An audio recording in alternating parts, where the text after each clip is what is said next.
Good afternoon, everyone. Assalamu alaikum, and welcome to Carnegie Mellon University in Qatar. I am Michael Trick, the Dean of CMUQ, and this is the first Dean's Lecture of the academic year. In fact, this is the first Dean's Lecture in about 3 years, and I cannot tell you how pleased, happy I am to see such a large crowd here today to be part of this. It's a pleasure to see everybody gathered in this building again. Today, it is my honor to introduce our speaker. There is no one I can imagine who would be better for the reopening of the Dean's Lecture Series. The Vice Chairman and CEO of the Qatar Foundation, Her Excellency Sheikha Hind bint Hamad Al Thani. Now, the Qatar Foundation is a large organization that touches many aspects of community development. But today, I'd like to focus on the educational mission of QF. As Dean of this Qatar Foundation partner university, I've worked closely with Her Excellency and her office to cultivate the academic opportunities for students here in Education City. Her Excellency is a passionate advocate for the power of education to build a better world. Through her leadership, studying in Education City has transformed into a multiversity experience. And our students are part of an international learning community that is like nowhere else in the world. Her Excellency is herself an alumna of Education City. She graduated from both Qatar Academy and HEC Paris here in Qatar, as well as Duke University and the University College London. She serves on the boards of several educational institutes, SHINs, including HBKU, Qatar National Library, Teach for Qatar, and the International Board of HEC Paris. Ladies and gentlemen, please join me in welcoming Her Excellency Sheikha Hind to the CMUQ Dean's Lecture Series.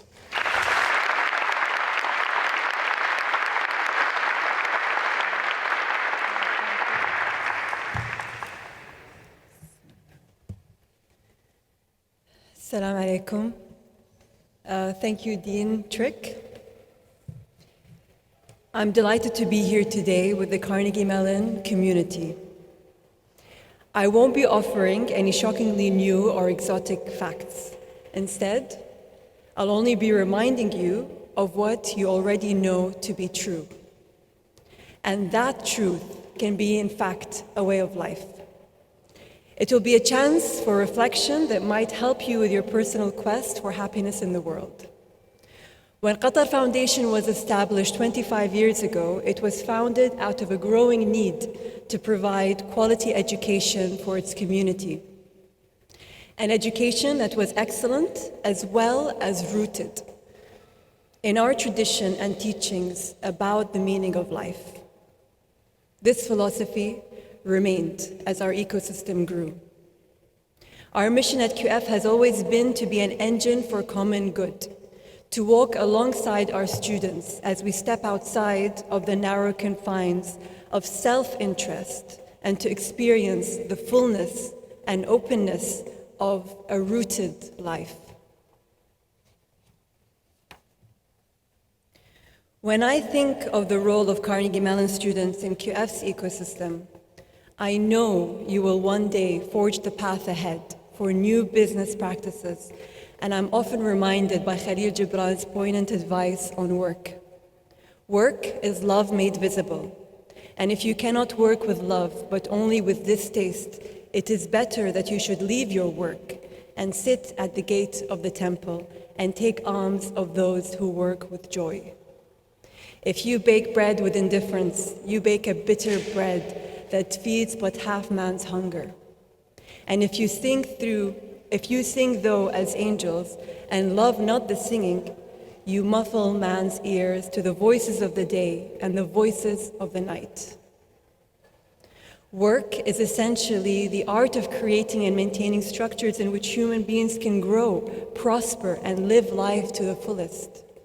We can reach our highest potential in these structured activities. But when we fail to connect to work ideals greater than the task at hand, then we have failed to understand the meaning and dignity of work. Unfortunately, these days our language is overcome with materialistic slogans that muddy the waters. We have lost a way of speaking about work beyond commodity.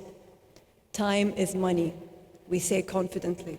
Money makes the world go round. Even small acts of goodwill are price tagged with Venmo and Cash App. But we all know that money is not time. Time is a gift of life itself, and like most precious gifts, it is limited. Money doesn't make the world go round, goodwill does. Money can facilitate or even pollute that goodwill, but it cannot animate a dead thing. So many modern formulas for happiness seem to fail because we fail to acknowledge these enduring truths. We are called to seek the greater good. We are called to transcendent principles. By laying the foundations of virtue, our lives flourish, and our business will come for the ride as well.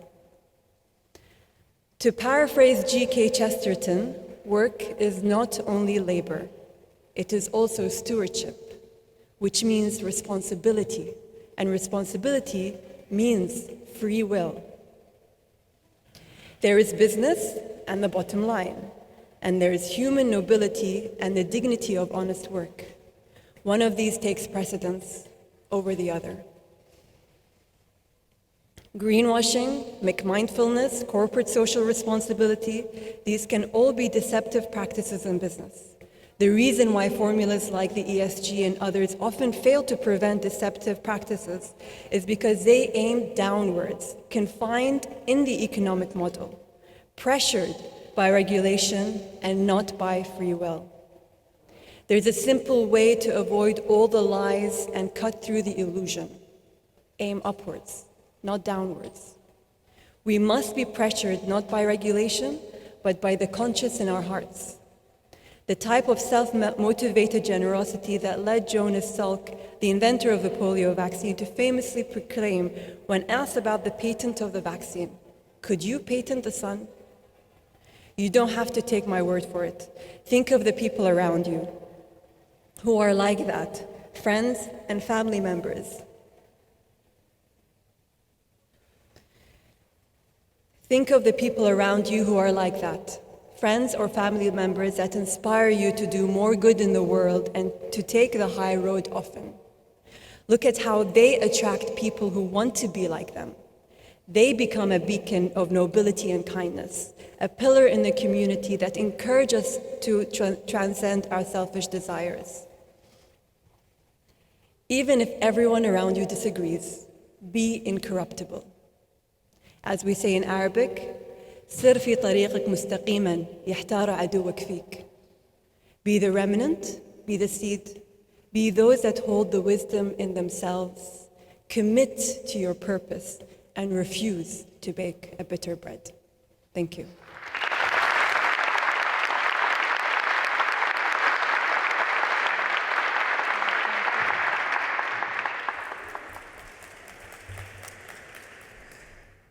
Thank you so much, Your Excellency, for those words. This talk is entitled The Conversation, and so we're now going to move to some Q&A. And if I can just ask the tech people, can we get a movable microphone? Or we can put that there, thank you. So here's how it's going to work. We've got 3 microphones set up. There, and there. And you are welcome to come up and be recognized to ask a question. Now, just a quick note, a question is a relatively short utterance that ends in a question mark. Okay, and so if we can try to avoid the kind of long explanations and so on, and if we can keep the topic to the themes and topics that Her Excellency has brought up, which I think are plenty rich for a conversation. So if you would like to come to some of the microphones, you are welcome to do so. And in the meantime, can you tell us a bit about some of the challenges that you see coming forward as the foundation moves forward, as Qatar moves forward, and if you want to perhaps add a bit more about what you see come the final whistle at the end of the World Cup. Okay, I'll try to speak about the challenges, or as I see it, as opportunities. It's no secret that QF started with a vision, and the vision has remained, but the projects have expanded.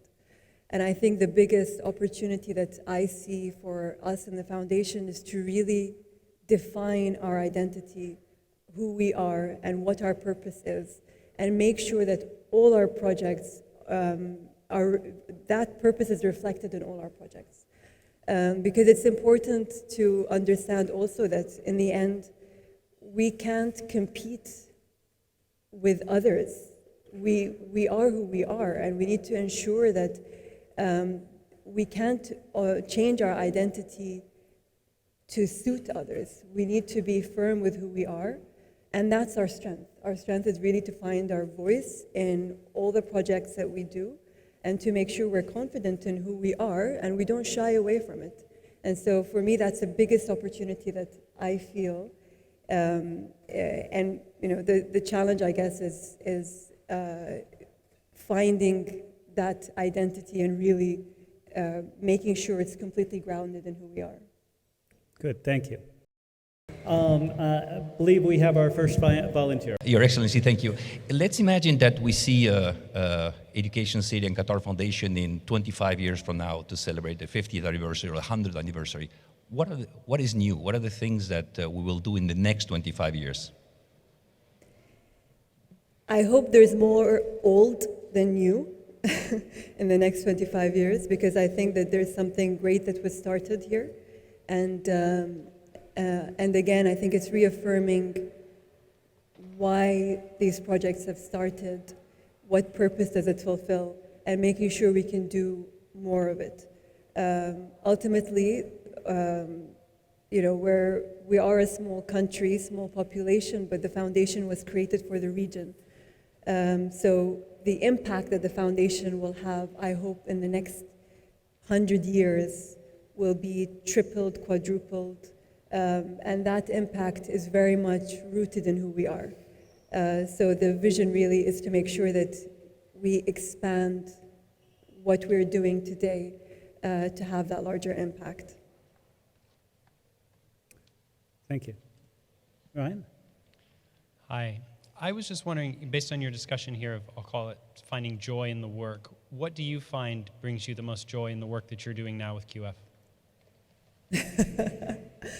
There are too many managers in the room. You're making me choose. But to be honest, the past few years, it's been very rewarding to see firsthand what the foundation has been able to achieve. From very young children to researchers to, even seeing the impact across the world.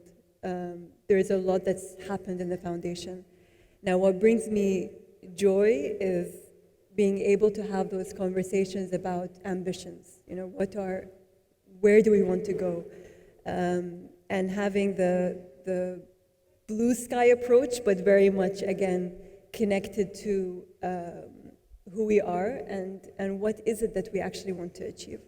So many conversations, and I have a strong rule now in our management meetings not to have any presentations, because I think that diverts from actually having the discussions that need to happen in a room. Assalamu alaikum. My name is Ahmed Mohammed. I came to Qatar Foundation in 2015, actually, after being invited to study here by the founder of Qatar Foundation herself. And I just want to say that, Qatar Foundation provides so many opportunities, and mashallah, it's a one-of-a-kind place in the world. What would you do had you been a student in today's Qatar Foundation with all the opportunities you have? Taking it as given you'd be a CMUQ student. That was my first choice, but it never happened. I wish I was a student, and trust me, that's something I continuously think about, but I've realized that you can be a student in life without, being formally a student somewhere.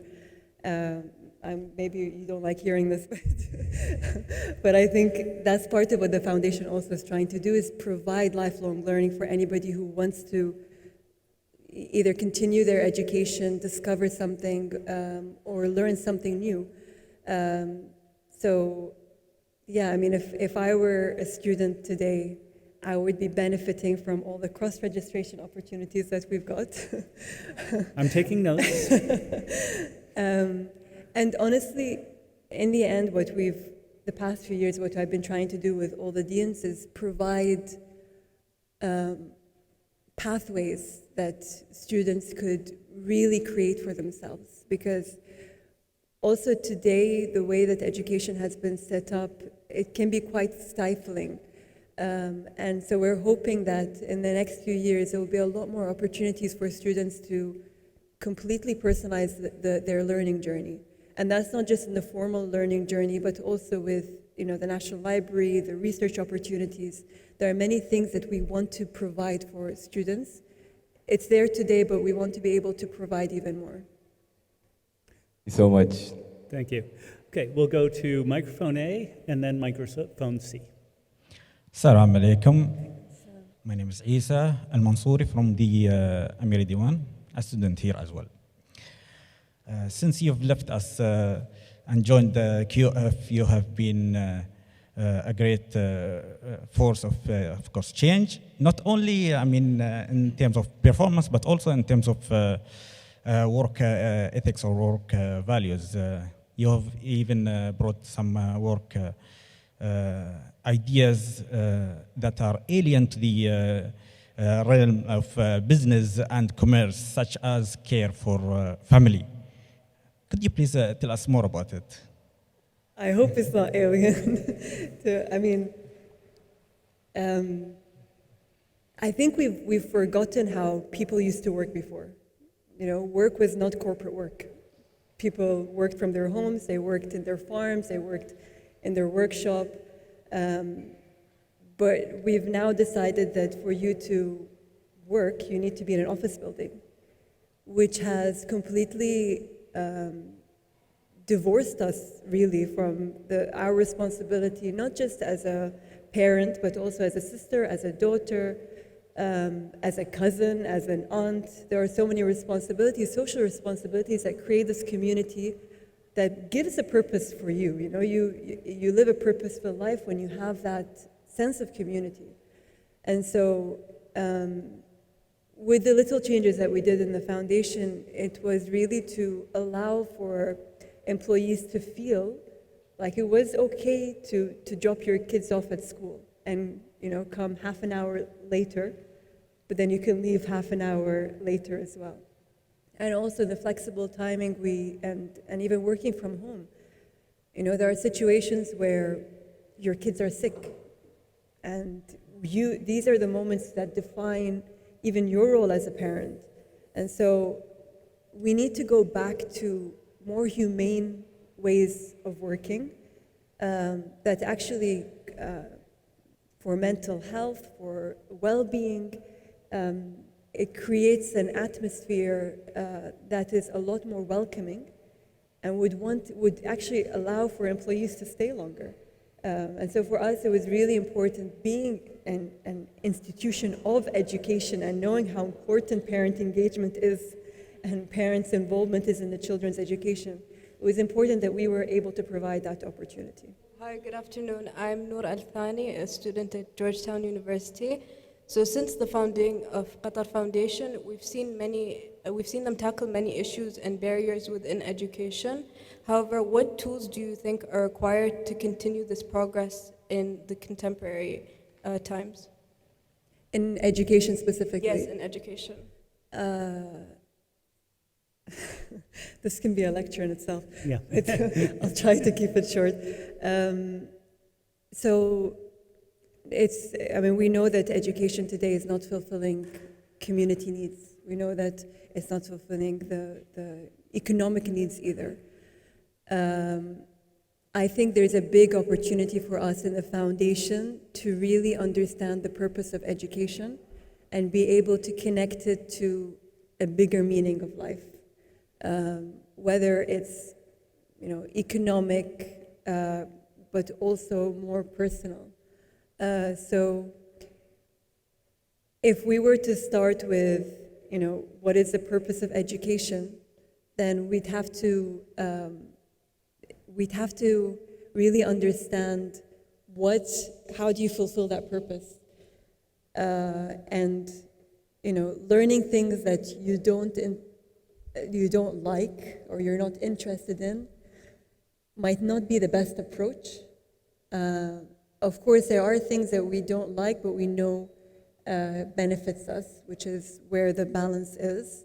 But this is why I think that there's a big opportunity for us here in the QF ecosystem, because with the personalized education, we'll be able to have that flexibility of really understanding each individual's needs and making sure that their purpose is fulfilled in that way.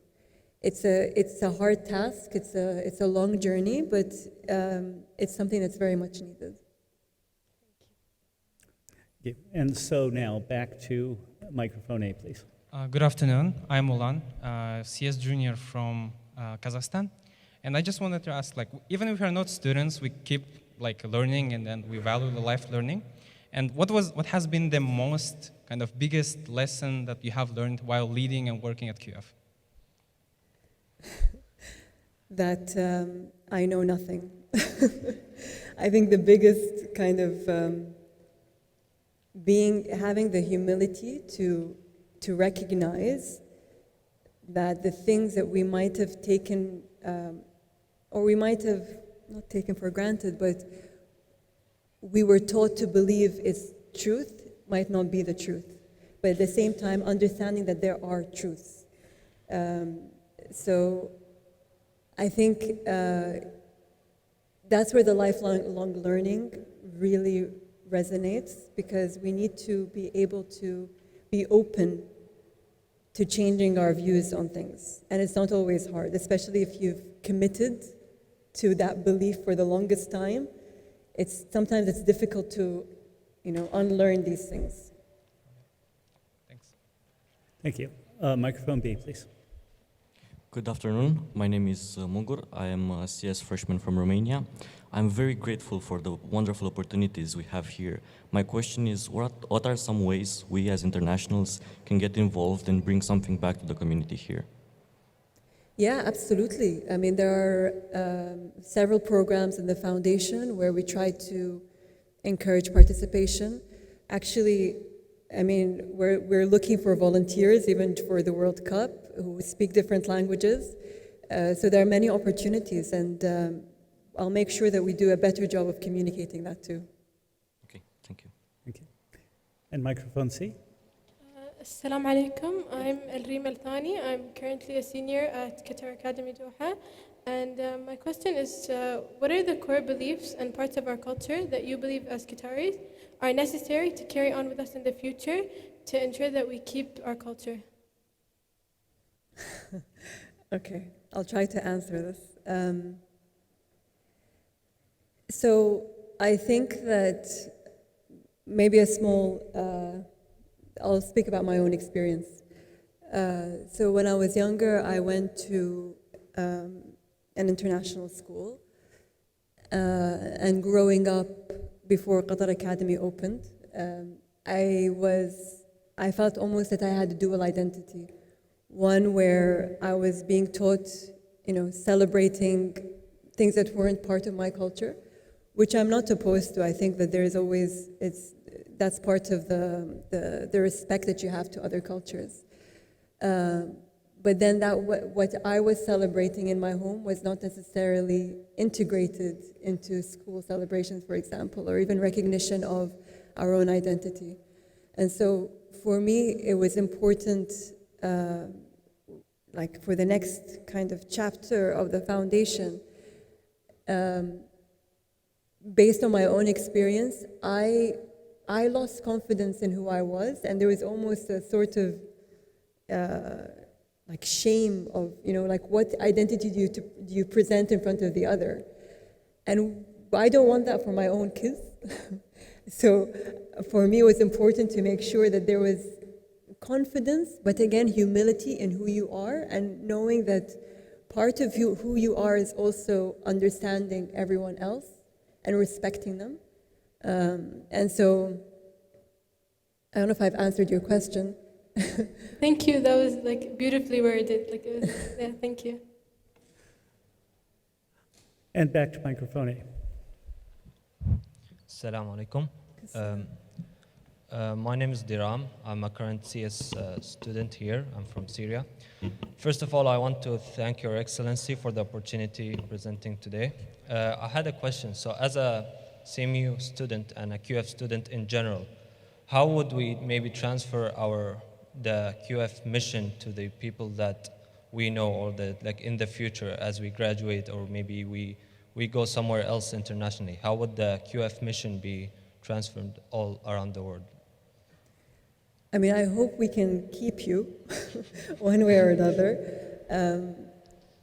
But ultimately, I think the education that you're receiving here, again, it's about how is it benefiting you and how can you benefit the community around you. Sometimes we're sad that we've lost people in our community, but at the same time, we see it as an opportunity for them to be ambassadors of our value system. And I hope that you're able to do that wherever you go.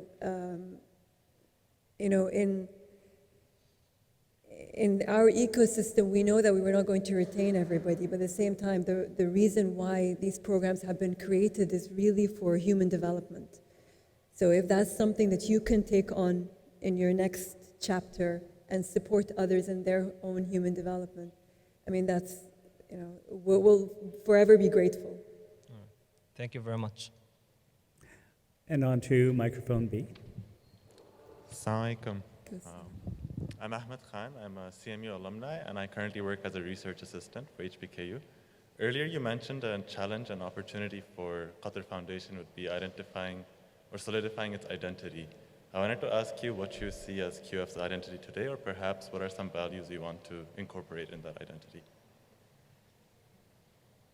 It's about self-development, but also the development of the community around you. And I think that if we were to think of what the QF identity is, again, for the past 25 plus years, it's been quite selfless in the programming that it's got, in the projects that it's developed. And it was really about investing in people, unlocking human potential. And that's, if we're able to do that and understand that, it's not about, being financially efficient and making sure that you get the most out of it in the materialistic and monetary term, but actually it's about the overall fulfillment of the purpose, which is a true development of human and community. So if we're able to do that, then that's something that is probably immeasurable, but it is something that benefits everyone. Thank you. Thank you. And over to microphone C. Hi, my name is Yahya Al-Khatib. I'm a biological sciences junior here at CMU. And I just had a question. So obviously QF was established a few decades ago, and I'm sure that there were a lot of challenges that came with establishing an institution like QF. So my question would be, what are some of the challenges that were faced here, and how was the QF management team able to overcome these challenges? And also, if I can ask a second question, is obviously a lot of us here are growing, whether it's professors, deans, staff, or even students. There are so many opportunities for us here to grow in QF in general. So how can we as individuals get outside of the QF circle and whether impact the community in Qatar or our communities back home to make the world a better place? Because at the end of the day, we're not just getting a degree, we're getting skills, we're getting foundations that help us thrive as students. So how can these skills and information, pieces of information that we learned be applied in other communities as well? Thank you. Okay, I can answer that question first, maybe. So as I hope everyone has heard, we've launched an alumni portal. And part of that is actually to connect people, alumni, to opportunities, whether it's local or global. And so that will be a good place, I think, to look for. if you're thinking of opportunities outside of the foundation. On your first question about the challenges, I have a few of the management team here. Maybe we can ask them. But I think globally there is always, we've hit some, financial issues about how can you sustain the programs without affecting it. And to be honest, I think the past few years, we've tried to be as efficient as possible, but still maintaining the impact. And our growth has been larger than expected in the past few years. That really has been the biggest challenge. But again, there's always the challenge of purpose, and are we doing the projects for the right purpose? Are we fulfilling that purpose or not? And that's always a work in progress, and making sure that we always realign and adjust. Thank you. So the lines at the microphones are getting longer, not shorter, and so it's clear there's a lot of enthusiasm for hearing more from Her Excellency. However, we don't want to impose too much. May I ask if we can have 3 final questions, so those who reached the microphone are not completely frustrated, and we can have 1 question from each microphone before we close off. Would that work for you? Sure. Okay. Microphone A, and the rest may find yourself a comfy seat someplace. Assalamu alaikum.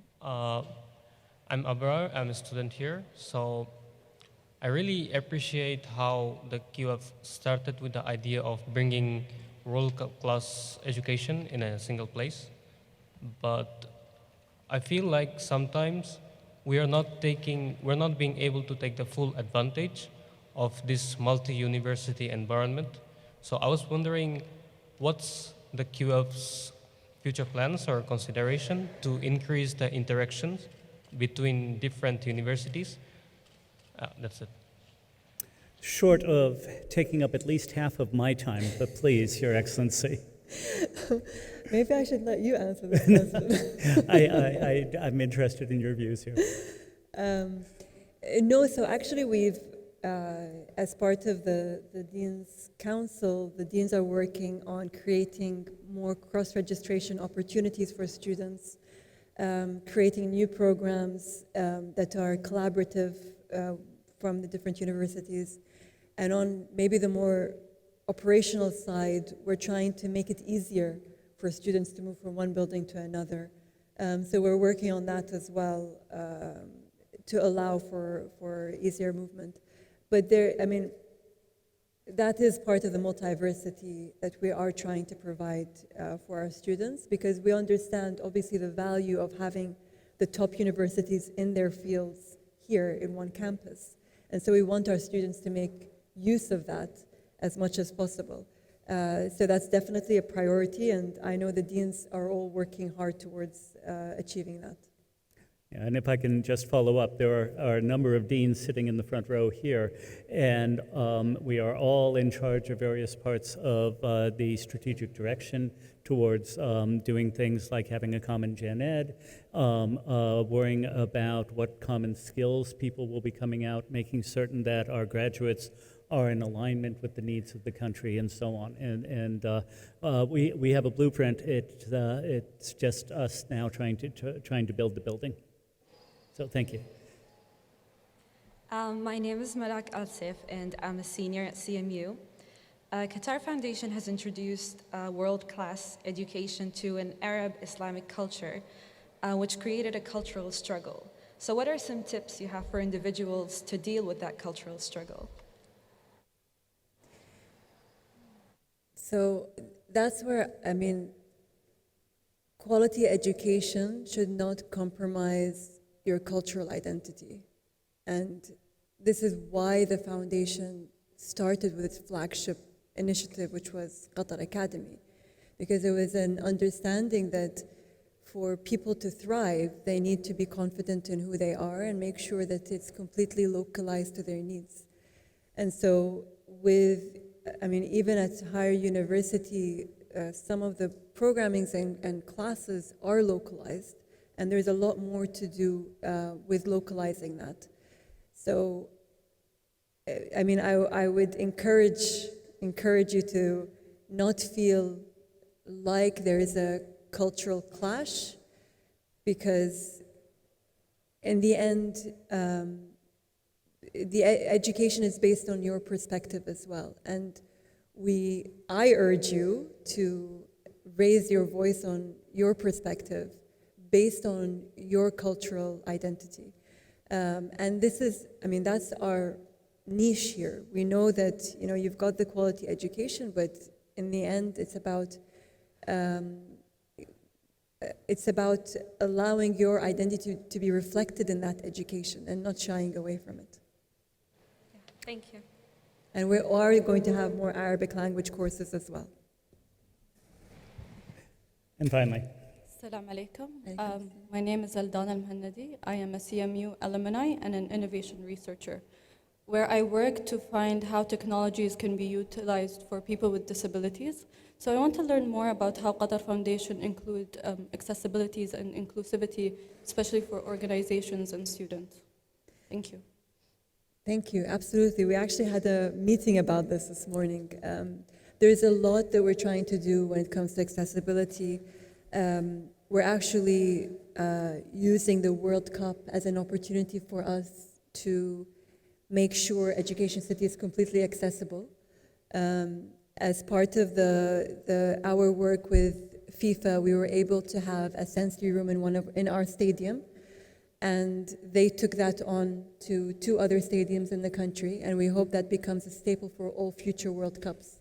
So the sensory room will provide accessibility to those who might not feel comfortable to sit in such a big stadium. As in terms of employment, which is one of the things that we were discussing this morning, we want to make sure that there are opportunities for different abilities. We've got community programming as well.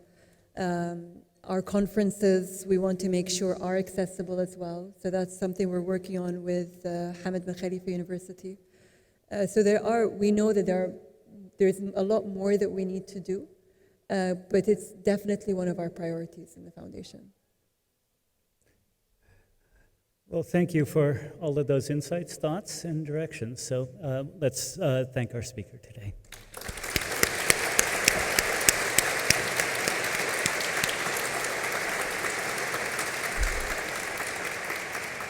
I would like to thank you all for coming out to today's Dean's Lecture. Please check your emails and otherwise. But before I do that, we do have something to give to you in recognition of your Dean's Lectureship.